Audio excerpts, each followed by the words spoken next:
morning, everybody. How y'all doing? All right, so I got on a couple emails recently, and I wanted to address a few things and cover the preparation for the exam and for the presentation. All right, so I'm going to start with the presentation, go over a couple concepts here. Okay, so if you notice the way that we've been doing business, we do the anatomy, we do the physiology, and then we do the discussion questions. Okay, the anatomy, the study of structure; the physiology, the study of function; the discussion questions is how it's put together. What is the practical application? Okay, now what you're going to do is you're going to consolidate that information. You're going to consolidate it into a presentation with your face and voice. Okay, so the best way that's going to do this is you're going to take those PowerPoints, you're going to consolidate it to the most important concepts. You're looking at probably, 30 to 40 slides. It's going to be about a 15-minute presentation. You're going to open up your Zoom. You're going to share your screen. You're going to make sure your little face is out there talking to me. All right, when you're all done, you're going to stop it. When you stop the recording, it's going to download it to your computer or wherever you have it saved, and then you're going to upload that to your YouTube channel, and you're going to share the link. Okay, share the link in La Lima. Pretty simple. Don't overcomplicate it. Okay. Now, what's the content going to be? All right. Well, we've covered autonomic nervous system, endocrine system, heart, vascular, pulmonary. Okay. Now, pretty much, you need to now convince me that you know what's going on with those systems. How do those systems work with each other in a practical application? So let's use a few examples to give you an appreciation. You're sitting in Safeway online. You see the dude is 300-400 pounds, okay? He's got purple ankles. You wonder, what's going on with this guy? Well, he's a man. He's got obesity, okay? Figure he's probably got heart condition, okay? Vascular issues, purple ankles, okay? He's probably got an endocrine response, a high stress response, probably doesn't sleep well, maybe he's an alcoholic, etc., etc. There's all kinds of conditions that could yield those kinds of symptoms. Obesity is a symptom, and then from obesity, you're pretty much guaranteed to have heart condition. Okay? Now you're following this guy back to his car, and he's huffing and puffing. Well, why is he huffing and puffing? Because he can't breathe. All right? What's going on there? What's the pulmonary implication? Okay? Does he have emphysema? What sort of COPD? Does he smoke? Okay, all those affect each other. Okay, so smoking, on the surface, it's a pulmonary condition, but it affects plaque buildup in your arteries, and therefore affects heart disease. Now, what happens if you see the 65-year-old guy or female who has who's skinny? Obesity is not really the indication there. They could have a genetic disposition to plaque buildup and a heart condition, but they may smoke. So now we have a smoking issue, okay? Or you have the college student, male or female, who's gained 15 pounds, who's always been out of shape, okay? Well, now they have a degraded pulmonary cardiovascular system. Now they gained weight, they've added a bit, they go to the doctor, and now the doctor tells them they have high blood pressure, okay? So now they have hypertension. So now what are the situation that caused it?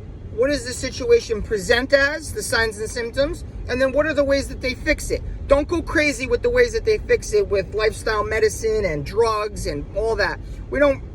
I just want real basic, okay? That's what's important. Do you have an understanding?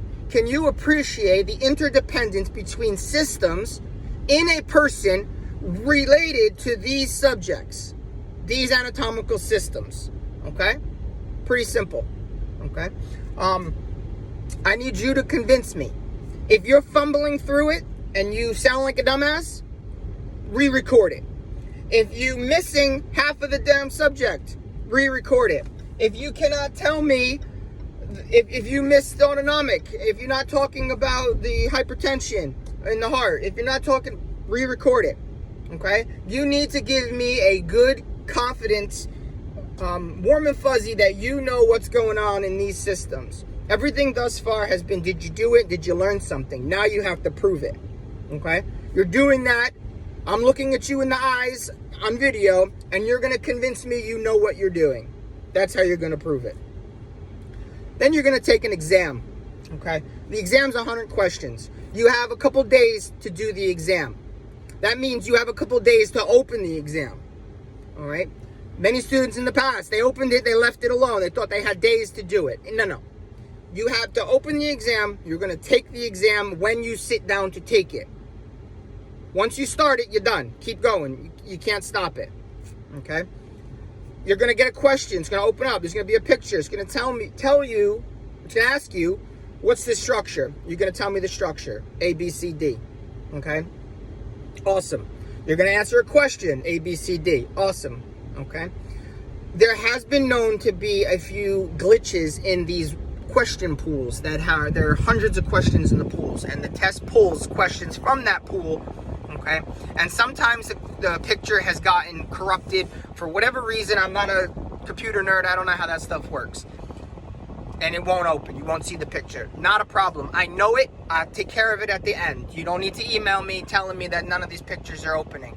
Okay, there's probably only a few of them, and you may or may not get them because they're random draws. Okay. So essentially, awesome. If you get a question like that and you can't see the picture, you just got it correct. Now, let's see what's really going to happen is you're going to have your textbook sitting there on the desk next to you. Probably, right? Logically, we know that's going to happen. You're going to have it opened up. You're going to have it tabbed up. You know, this is the heart section, a little flippy tab on it, etc., etc. You're not going to be able, don't even try this. You're not going to be able to answer every single question by looking in the textbook. You're going to run out of time. Don't do that. I guarantee you, you'll fail. Okay? But when you see a picture and you absolutely can't remember it, you might already have the heart picture open. What's that stuff? What's that structure? There's your little bone I'm throwing you, okay? So the better that's tabbed up, the better you have your stuff referenced, you're probably going to do okay with some of those questions. I encourage you, strongly encourage you, go back to the question and answer discussion questions and the answers that I gave you. Look through and make sure that you're on point with that. Maybe print them out, highlight some stuff, okay? Same with the physiology questions and with the anatomical ones. If I were you, I would have every single picture of every single structure printed out. If that's a lot of ink, okay? But that's how I would do it. It's probably going to help you in the future. It's probably going to help you to remember it. It's probably going to help you to stay proficient during your studying. At least that's how I study. All right. And then what you're going to do next, wrap that up, press submit. A couple days, I get your grades in there, and now look at that. You guys are all rocking and rolling with a nice good A. Now, some of you have failed to submit any of your homework. Yes, you have. That is true. You got a big fat 0 so far, okay? So remember, you don't do it, you're out of luck. You got a timeline to do it. Okay, well, you know what's going to happen in the real world when you become a nurse, a therapist, a doctor, whatever it is you're trying to do, and you say, oh, I'm sorry, I gave his medication too late. He's dead. I don't really give a damn. I'm probably going to give you, because I do it every semester, how nice I feel at the end when I'm grading everything. I'm going to give you a 1 get out of jail free card. You can send me anything late. But don't send me your late assignments because you got a 0 if you don't get them. You got 2 weeks to do your homeworks. If you can't get it done, not my problem. All right, so I need you guys to make sure that your work's consolidated, and that's how you're prepping for this exam. I gave you this week for that reason. Okay, it's a down week. I gave you a little extra credit piece on there, the ECGs. You don't gotta memorize that stuff. It gets real complicated. I'm not concerned about it, but I want you to understand, and you will have some questions on that, is what is an ECG? How does it work? What is it measuring? What do each of those little bumps mean? Okay, P wave, huge, important. Atrial contraction or atrial depolarization. And then the QRS complex, that's the ventricle. Where's the atrium repolarized behind the ventricle? You got to know those kinds of things. Okay, so what is an abnormality in an ECG? It shows some sort of dysfunction in the heart. Okay, if you have someone with atrial fibrillation, that's a condition that could be part of your presentation. Okay, well, if somebody goes into cardiac arrest, now they're in VTAC or VFib and then VTAC. And then VTAC, then VFib, yeah. And then they go cardiac arrest, and then they're dead, and they're flatline. Okay, so how does cardiopulmonary resuscitation work? How does that work with the patient? Be creative. Okay, that's what you got. If you have any questions, you need any talk, you want to talk through it, please don't hesitate to ask. If I schedule something with you, no problem. All right, happy to do it. All right, you let me know. Have a good day.